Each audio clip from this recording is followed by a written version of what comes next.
la chaîne maths accessible. On est sur...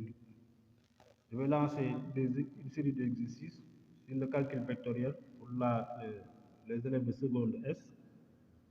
C'est la correction ISAID, seconde S, mathématiques. Ici, on va voir la correction de l'exercice 2 de la page 29. Si vous n'avez pas le livre, il est téléchargeable sur le net. Ou bien aussi, j'écris toujours l'énoncé avant de proposer une correction. Donc, vous pouvez toujours prendre le temps de recopier l'énoncé, de résoudre de votre propre côté. Ensuite, voir la solution qu'on a proposée. Donc, ici, on demande pour ABC un triangle quelconque de placer les points N et P tels que AN égale moins 3/4 de AB moins BC, AP égale moins 1/2 de AB plus 2AC.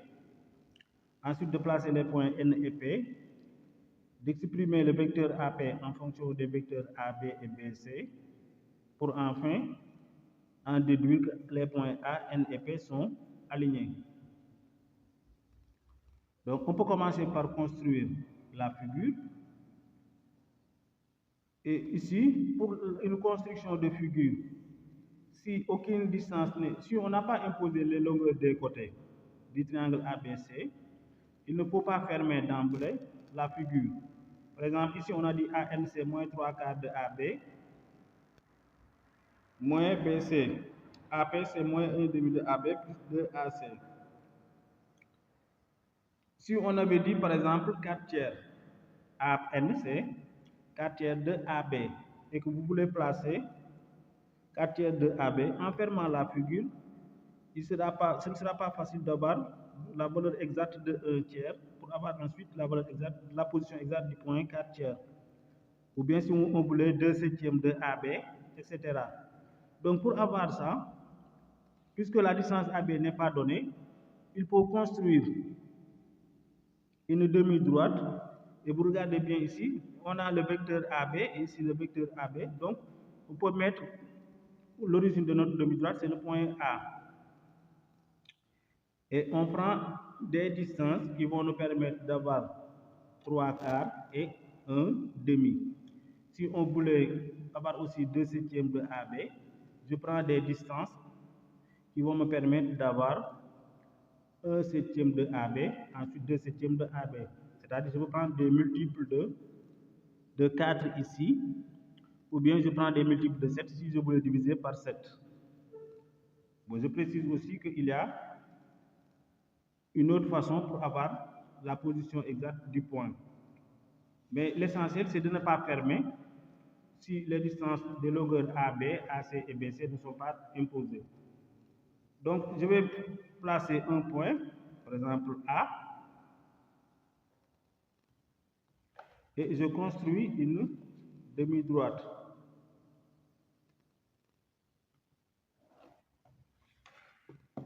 Je peux prendre aussi, puisque je veux des multiples de A, de AB, je peux prendre 4 cm, ou bien je prends un écartement quelconque avec le compas. Donc si je prends un écartement quelconque, je vais venir sur A, je construis un arc, je coupe la demi-droite une fois, je mets la pointe là où j'ai coupé la demi-droite, je fais ça une deuxième fois, une troisième fois, une quatrième fois. Donc là, si je place ici le point B, cela veut dire quoi? J'ai 1/2 de AB ici, j'ai 3/4 de AB ici. Donc je peux avoir 3/4 du vecteur AB, 1/2 du vecteur AB, donc je peux avoir moins 3/4 et moins 1/2 de AB. Je peux maintenant placer le point C quelque part. Donc je vais placer par exemple ici mon point C et je peux fermer maintenant la figure. Donc j'aurai quoi? Mon triangle c'est ça.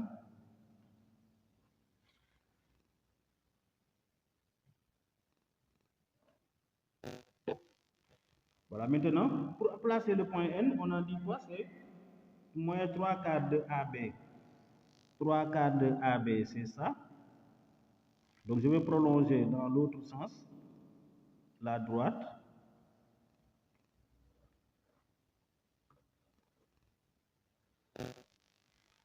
Voilà. Et je prends le compas pour mesurer 3/4 de AB. C'est ça, 3/4 de AB. C'est ici. Voilà, je viens ici, je coupe la droite. Donc j'ai ici 3/4 de AB et on me demande de prendre 3/4 de AB et d'ajouter quoi? D'ajouter moins BC. Mais moins BC, c'est tout simplement aussi CB. Donc AN égale combien? On a dit moins 3/4 de AB.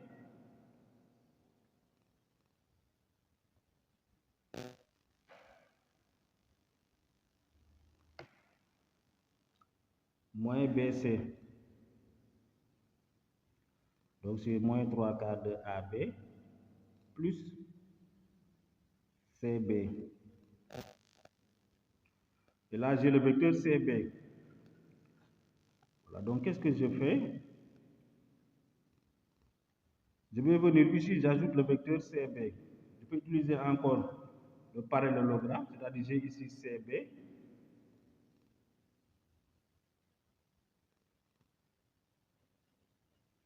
Je viens sur le point, je construis un arc. Ensuite, je mesure la distance entre le point et l'origine du vecteur CB.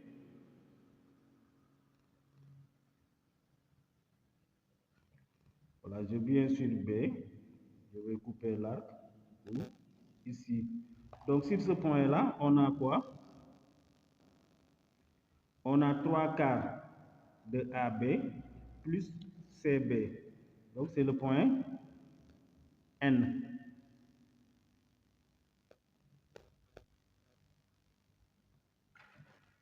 Trois quarts de AB plus CB. Je n'ai pas besoin de tracer ça, c'est le vecteur là. L'essentiel, j'ai le point. Ensuite, AP, c'est moins 1/2 de AB.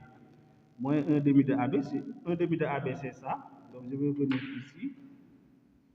Vous voyez l'avantage de ne pas fermer la figure. Donc 1/2 de AB, c'est ça. Donc moins 1/2, c'est ici. Voilà, ce vecteur-là, de A jusqu'ici, c'est moins 1/2 de AB. On me demande d'ajouter combien? 2AC. Mais d'abord, je peux construire à partir d'ici un vecteur égal à AC. Et pour faire ça, je vais mesurer ça, moins 1/2. Je viens ici, je construis un arc. Ensuite, je mesure AC. Voilà, je place ici. Où je vais couper l'arc, c'est ici. Quel sens? Voilà, donc ici, on a un vecteur qui est égal à AC. Pour l'avoir deux fois, je vais prolonger la direction du vecteur. Donc, je fais comme ça. Ici, j'ai AC une fois. Je prends ça une deuxième fois. Donc, je serai ici. Et là, on a quoi? On a le point P. Maintenant qu'on est fini de placer les points N et P, on demande de montrer que les points sont alignés. Voilà. Vous voyez l'avantage de faire la figure, c'est ça. La figure vous permet de voir d'abord si ce qu'on vous demande, c'est censé ou non. Ici, on voit que les points sont alignés. Maintenant, comment on montre ça? D'abord, on nous donne une méthode, petit b, on demande d'exprimer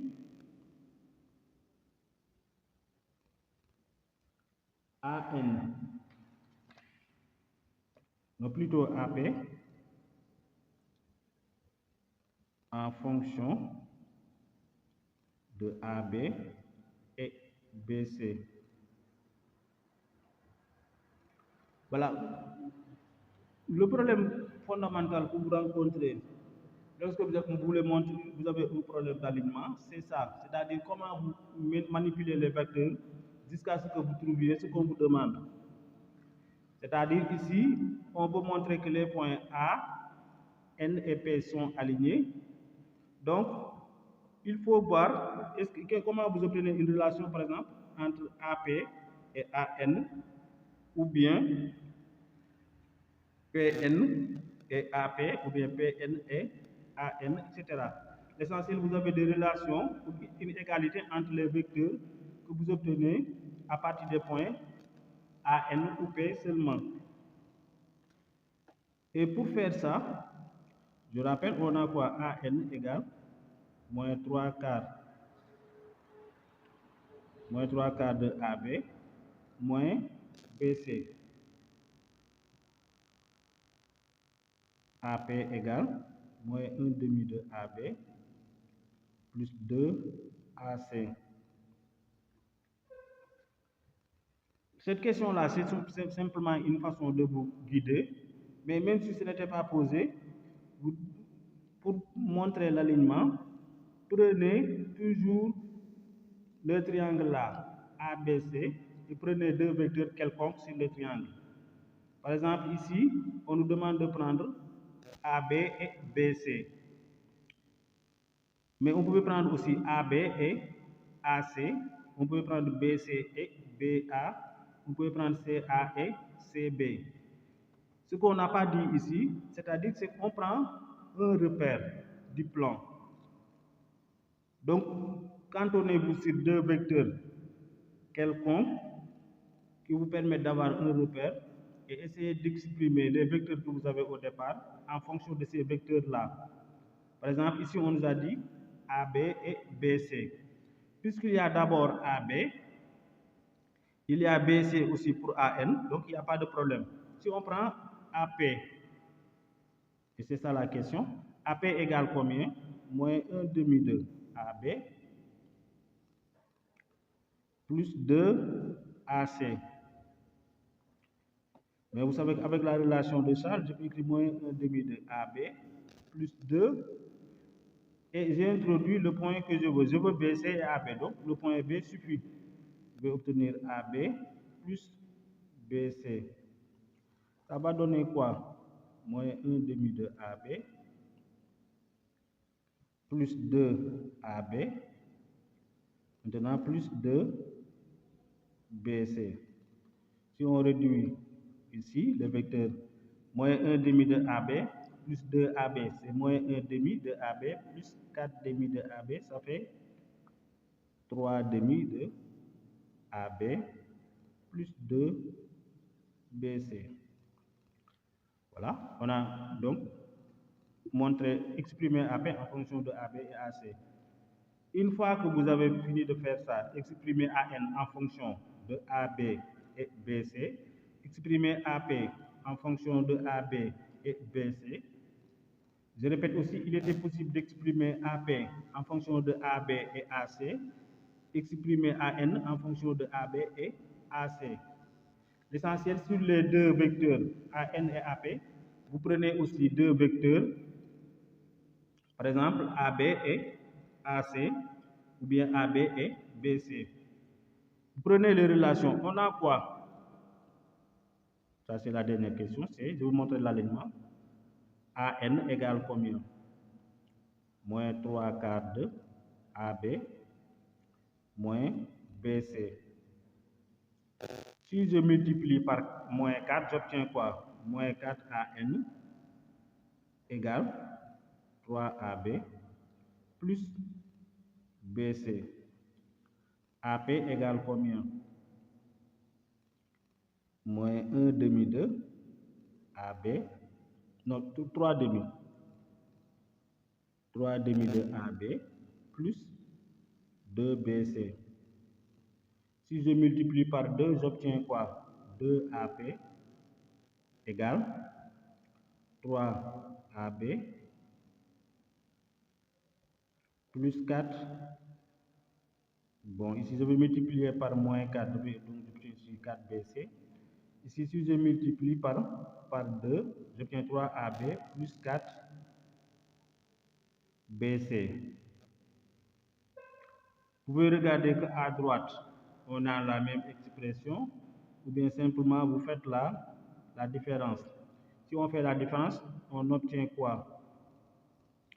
Je peux faire par exemple deuxième ligne moins première ligne. Donc j'obtiens 2 AP moins 4 AP, ça fait plus 4 AN égale. J'ai 3AB, moins 3AB, c'est vecteur nul. 4BC, moins 4BC, c'est vecteur nul. Donc, c'est égal au vecteur nul. Voilà, je peux simplifier par 2. J'obtiens AP plus 2AN égale au vecteur nul. C'est-à-dire AP égale moins 2AN. Ce que je peux écrire aussi, AP égale 2NA. Peu importe l'écriture. L'essentiel, j'ai deux vecteurs qui sont égaux, formés avec 3 points distincts. Donc, les vecteurs là, AP et NA sont collinaires. Ils ont en commun un point N.